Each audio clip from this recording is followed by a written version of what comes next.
Hablemos de economía, hablemos de lo que viene, de las expectativas para la economía española que destaca en su desempeño actual y con sus perspectivas también sobre el conjunto de la Unión Europea, aunque hay matices, que de ello vamos a hablar con nuestro invitado capital, con el presidente del Instituto de Estudios Económicos, don Íñigo Fernández de Mesa. Don Íñigo, gracias por acompañarnos y muy buenos días. Buenos días. Bueno, pues el Instituto de Estudios Económicos es uno de las entidades de mayor prestigio en sus predicciones económicas y lo que ha visto en su último informe es que la economía española sigue creciendo, claro, en la comparativa, el doble o más del doble que Francia, incluso con mucha distancia de Alemania, tanto este año como lo esperado el que viene, ¿no? Así es, digamos que en el año 2024 a todos los analistas nos ha sorprendido la buena evolución de la economía española. Va a crecer cerca de un 3%, a pesar de los efectos de la DANA que van a tener un impacto limitado en la economía española de varias décimas, pero la economía va a tener un buen resultado de crecimiento del 3%. Básicamente yo destacaría dos factores, ¿no?, que van a incidir en este crecimiento. En primer lugar, el buen comportamiento del sector exterior, en concreto del sector de servicios. Y aquí no solo está el turismo, que por supuesto ha tenido un comportamiento extraordinario, sino también otros servicios de alto valor añadido, como son los servicios tecnológicos, de ingeniería, de arquitectura, etcétera, donde España viene ya demostrando que es muy competitiva en los últimos años. Y otro gran factor que nos ha ayudado mucho ha sido el gasto público y el consumo público, lo cual tampoco creemos que sea sostenible en el futuro, ¿no? Nuestro gran, digamos, reto es recuperar la inversión, que está por debajo de los niveles previos a la pandemia, y es aquí donde tenemos nuestro talón de Aquiles y donde tenemos realmente que incidir si queremos mantener el crecimiento en el medio y largo plazo. De momento, esto parece estar ejerciendo un efecto llamada, o por lo menos llamada de atención en el resto del mundo.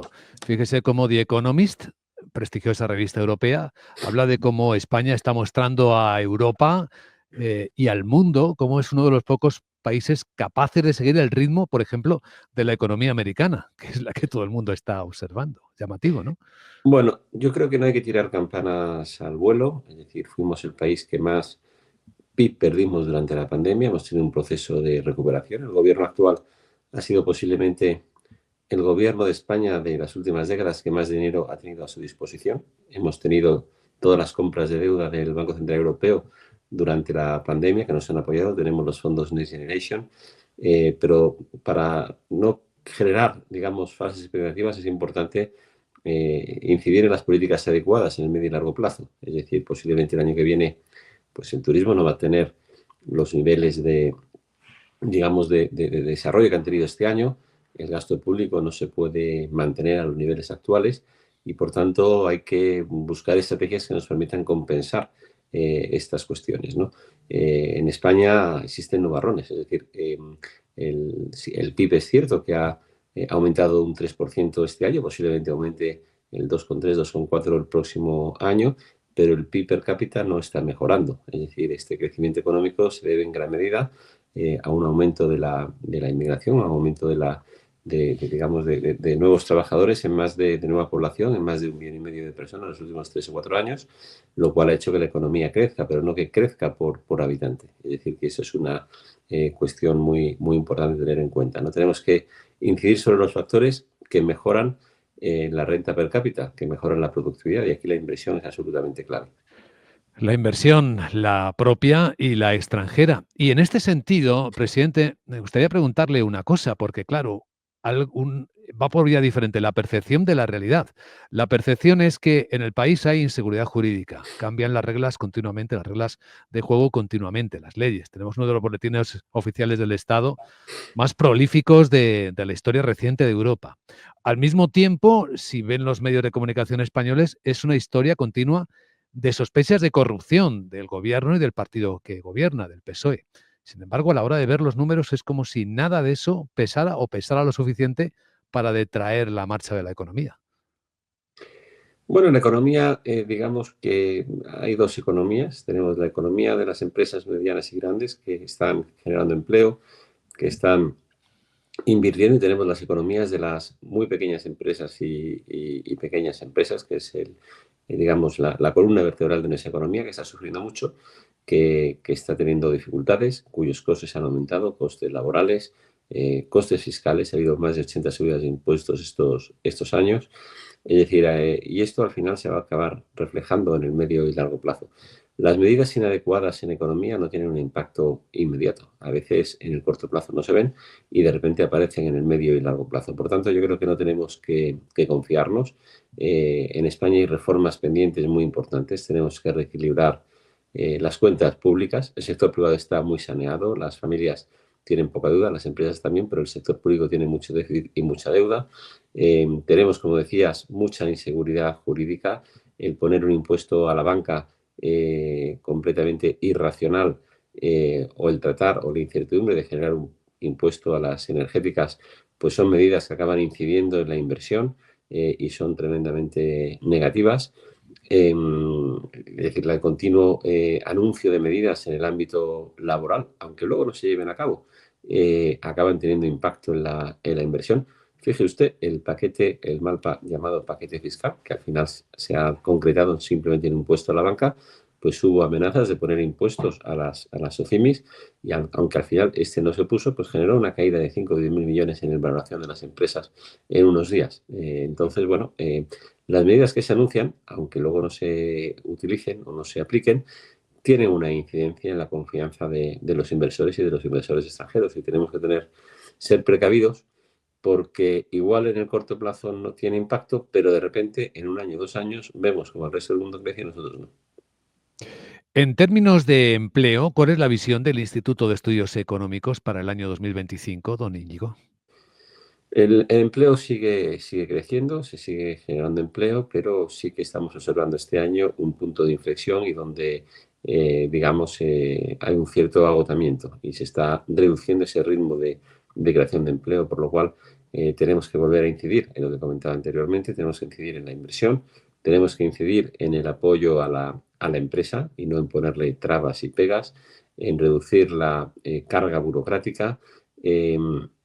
Esos son absolutamente factores que yo creo que van a ser absolutamente imprescindibles para que el empleo pues se siga creando y se baje de la tasa que está por encima del 10% de paro en España, que sigue siendo la más alta de Europa.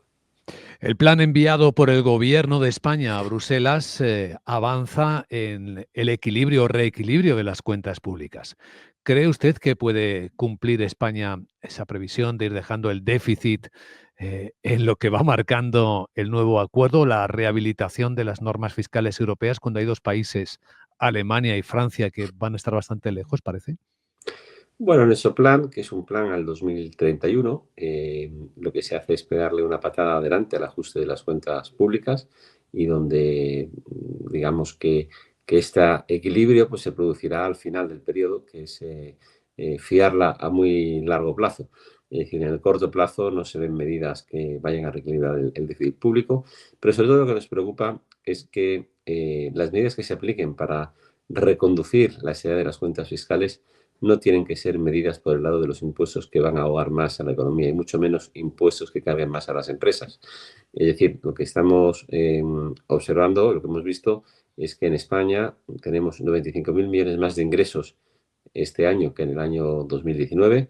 Estamos en récord histórico de recaudación y lo que no tiene mucho sentido es que se produzca un aumento, se pidan mayores impuestos y un aumento mayor de la recaudación. Lo que tenemos que incidir es sobre el gasto público, es decir, hay muchos más ingresos. Este gobierno es el gobierno que más ingresos ha tenido en la democracia y lo que hay que hacer es gastarlo mejor. Las medidas de redistribución de la renta se tienen que producir fundamentalmente a través del gasto y en España se gasta mal. El 30% del gasto incide en el quintil de la población más rica, mientras que la media en la OCDE es del 19%. Es decir, estamos hablando prácticamente de 11 puntos por encima, digamos, en el caso de España, por lo cual hay mucho margen para realmente usar los recursos en el gasto a quien realmente lo necesita. Le pido una visión personal, don Íñigo. Cuando usted observa otros países, lo que están haciendo otros países, hablando de economía, ¿quién cree que ahora en el mundo lo está haciendo bien, que puede ser un modelo de inspiración, de mejora de su economía y de mejora de calidad de vida de sus ciudadanos, que se supone que es el objetivo final de los gobiernos? Pues si yo tuviera que mezclar, digamos, lo mejor que hacen otros países y qué cogería, qué lecciones aprendería de ellos, yo diría, pues mira, la gestión pública de los países nórdicos, que gestionan lo público con una gran eficiencia, por ejemplo, usando mucho más que nosotros la colaboración público-privada. El sistema fiscal de algunos de los países, de los antiguos países del este, ¿no? Que se llamaban tipo Letonia, tipo Estonia, que tienen sistemas fiscales tremendamente eficientes, que con tipos menores generan más recaudación que en España. Por ejemplo, el caso de Estonia, lo poníamos en un informe, tiene un tipo a las empresas del 15% y recauda el 12% del PIB. Nosotros con un tipo del 25% recaudamos el mismo 12% del PIB. Por tanto, yo compraría, digamos, ese sistema fiscal, compraría en el caso de Alemania el buen manejo de las finanzas públicas, con una deuda muy baja y un equilibrio presupuestario, manejaría la política de I+D+I, por ejemplo, en el caso de Estados Unidos. Pues es interesante reflexión la que comparte hoy en Capital Radio, al hilo del último informe del Instituto de Estudios Económicos, su presidente, don Íñigo Fernández de Mesa. Gracias por acompañarnos, presidente, y buen martes. Muchísimas gracias e igualmente buen martes.